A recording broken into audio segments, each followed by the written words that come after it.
Everyone, तो आज हम क्लास 6 के चैप्टर 10 को आगे कंटिन्यू करेंगे। आज हम इसके अभ्यास प्रश्न को सॉल्व करेंगे।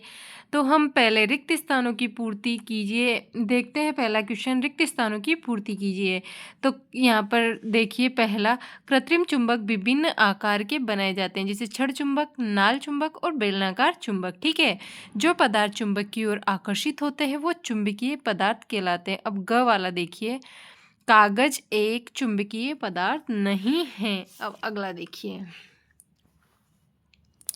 प्राचीन काल में लोग दिशा ज्ञात करने के लिए छड़ चुंबक को लटकाते थे। ठीक है, और न देखिए, चुंबक के सदैव दो ध्रुव होते हैं, नॉर्थ और साउथ। अब हम देखेंगे कि सत्य और असत्य, सही गलत बताना है आपको। क देखिए, बेलनाकार चुंबक में केवल एक ध्रुव होता है, तो एक ध्रुव नहीं होता भाई, चाहे आकार कोई भी हो, उसमें हमेशा चुंबक में हमेशा दो ही पोल होते हैं, एक नॉर्थ पोल एक साउथ पोल। ठीक है, दो ध्रुव होते हैं चुंबक में, तो ये गलत है।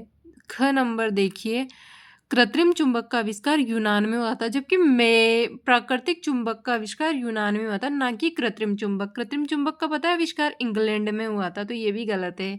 अब देखिए, चुंबक के समान ध्रुव एक दूसरे को, समान चीजें एक दूसरे को दूर भगाती है, तो चुंबक के समान ध्रुव एक दूसरे को प्रतिकर्षित करते हैं, ये सही है।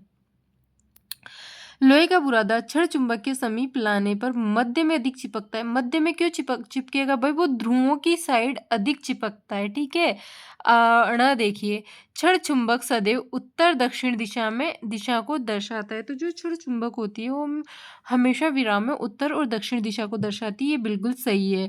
अब देखिए, देखिए, किसी स्थान पर पूर्व पश्चिम दिशा ज्ञात करने के लिए कंपास का उपयोग किया जाता है, तो बिल्कुल सही है, पूर्व पश्चिम दिशा ज्ञात करने के लिए कंपास का यूज किया जाता है। देखिए, रबर एक चुंबकीय पदार्थ है, तो आप जानते हैं रबर कोई चुंबकीय पदार्थ नहीं है, तो ये गलत होगा। क्वेश्चन नंबर 3 देखिए, ये देखा गया है कि पेंसिल छीलन शॉर्पनर यदि प्लास्टिक का बना है, फिर भी ये चुंबक के दोनों ध्रुवों पर चिपकता है। उस पदार्थ का नाम बताइए जिसका उपयोग इसके किसी भाग को बनाने के लिए किया जाता है। भाई, ये क्या कह रहा है कि जो पेंसिल छीलने वाला शॉर्पनर होता है वो प्लास्टिक का बना होता है, फिर भी जब हम चुंबक के दोनों ध्रुवों, चुंबक को इसके समीप लाते हैं तो चुंबक इससे चिपक जाता है। कैसे? तो भाई, उसमें प्लास्टिक का बना होता है, लेकिन उसमें एक ब्लेड लगी होती है, पत्ती। ठीक है, तो और वो पत्ती जो होती है वो लोहे की होती है, इसलिए चुंबक के दोनों ध्रुव से उससे चिपक जाते हैं। क्वेश्चन नंबर 4 देखिए, एक चुंबक के एक ध्रुव को चुंबक के दूसरे चुंबक के दूसरे ध्रुव के समीप लाने पर विभिन्न स्थितियां कॉलम 1 और 2 में दर्शाई गई है। प्रत्येक स्थिति में परिणाम को दर्शाया गया है। रिक्त स्थानों की पूर्ति कीजिए। यहाँ पर देखिए, नॉर्थ और नॉर्थ पोल है दोनों, तो समान चिन्ह एक दूसरे को प्रतिकर्षित करते हैं, समान चिन्ह एक दूसरे को दूर भगाते हैं, जबकि विपरीत पोल एक दूसरे को आकर्षित करते हैं। नॉर्थ और साउथ आकर्षित करेंगे। यहाँ पर देखिए, ये यहाँ पर जो है नॉर्थ और साउथ है, ये भी एक दूसरे को क्या करेंगे, आकर्षित करेंगे, और साउथ साउथ एक दूसरे को प्रतिकर्षित करेंगे। चुंबक के कोई क्वेश्चन नंबर 5 देखिए कि चुंबक के कोई दो गुण बताइए। तो पहला गुण, तो चुंबक में जो समान ध्रुव होते हैं वो एक दूसरे को आकर्षित करते हैं, जबकि विपरीत ध्रुव एक दूसरे को प्रतिकर्षित करते हैं। ठीक है, सॉरी, मैंने उल्टा बोल दिया। जो समान ध्रुव होते हैं वो एक दूसरे को प्रतिकर्षित करते हैं और विपरीत ध्रुव एक दूसरे को आकर्षित करते हैं, और चुंबक हमेशा नॉर्थ साउथ दिशा में इंगित करता है। फिर क्वेश्चन नंबर 6 देखिए, यहाँ पर 6।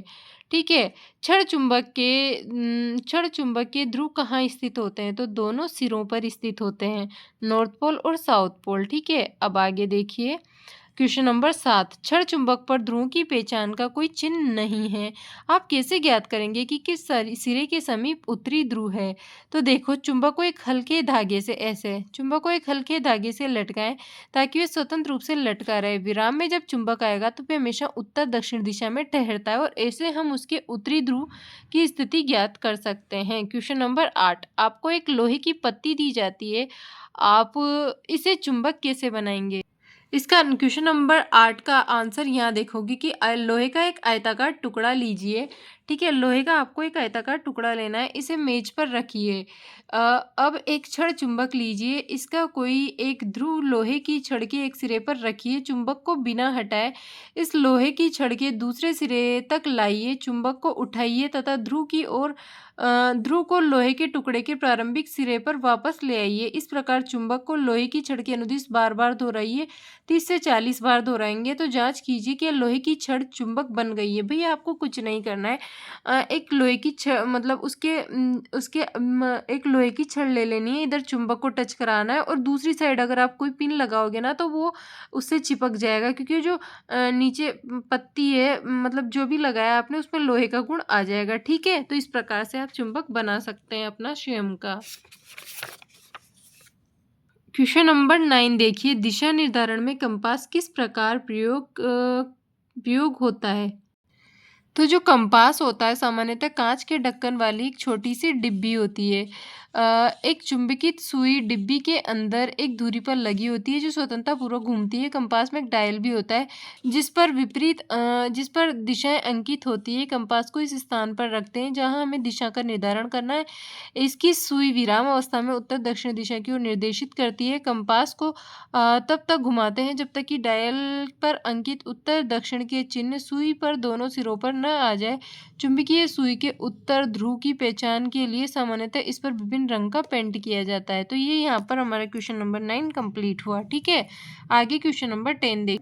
भाई मैं यहाँ पर आपको मतलब पूरा ऐसे समझा इसलिए नहीं रही हूँ क्योंकि मैंने जब चैप्टर को रीड करवाया है तो पूरा आपको बता दिया है वहाँ पर। ठीक है, क्वेश्चन नंबर 10 देखिए यहाँ पर कि पानी के एक टब में तैरती एक खिलौना नाव के समीप विभिन्न दिशाओं में चुंबक लाया जाता है। प्रत्येक स्थिति में प्रक्षेपित कॉलम 1 तथा संभावित कारण कॉलम 2 में दिए गए। कॉलम 1 में दिए गए कथनों का मिलान कॉलम 2 में दिए गए से करना है। तो नाव चुंबक की ओर आकर्षित होती है।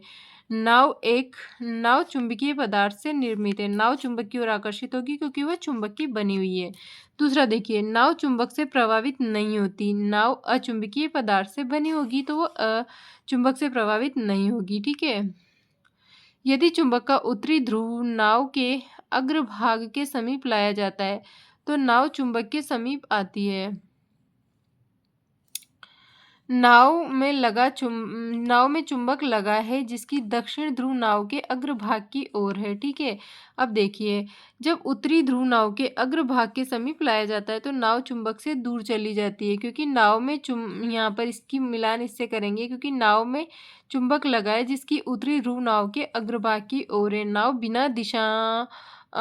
जो है बिना दिशा बदले तैरती रहती है, क्योंकि नाव की लंबाई के अनुदिश एक छोटा चुंबक लगाया जाता है, इसलिए वो बिना दिशा बदले अनुदिश तैर सकती है। ठीक है, तो आपके ये अभ्यास प्रश्न कंप्लीट हुए। आगे हम कल चैप्टर 11 को शुरू करेंगे। तो आज के लिए इतना ही। जब तक के लिए जय हिंद, जय भारत।